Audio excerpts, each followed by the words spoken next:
Salut les investisseurs, dans cette vidéo on va regarder le dossier Edenred. Avant de commencer, je vous rappelle que si vous voulez télécharger mon portefeuille, vous pouvez le faire via le lien en description de cette vidéo, et pensez à vous abonner à la chaîne pour ne pas rater les prochaines analyses.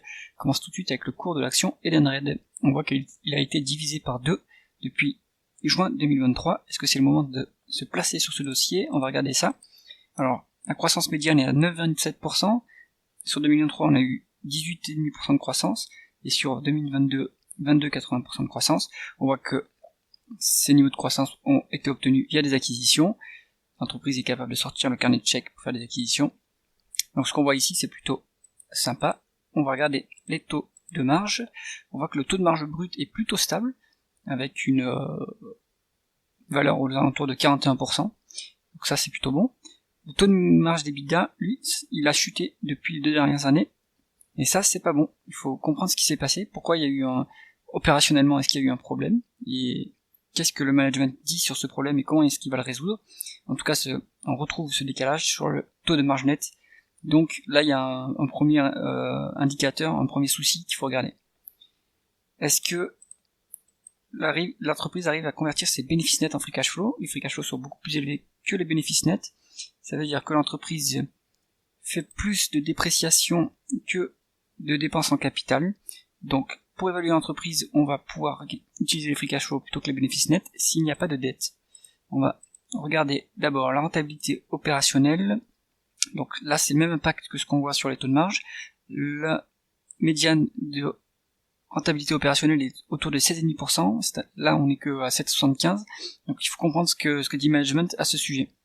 Ça, c'est la même chose que ce qu'on voit sur les taux de marge. Est-ce que l'entreprise est endettée? On va regarder ça. On voit que la dette nette est à 1,90 $, ce qui représente un peu plus de 2 fois les EBITDA, et 2 fois les free cash flow. Donc là, qu'est-ce qui se passe? D'où vient cette dette? Est-ce que c'est une acquisition récente? Et comment est-ce que le management compte rembourser cette dette-là? En tout cas, il devrait d'abord prioriser le remboursement de la dette avant de verser des dividendes et ou de racheter des actions. On va regarder maintenant si l'entreprise retourne justement du cash aux actionnaires. On voit que on est sur un dividende qui fait à peu près entre 2 et 3%. Il n'est pas en augmentation constante, il a plutôt été réduit jusqu'à 2021 et puis maintenant il recommence à augmenter. Bon, l'entreprise a les moyens de verser ses dividendes, ça représente moins à peu près un tiers des free cash flow, donc ça c'est bon.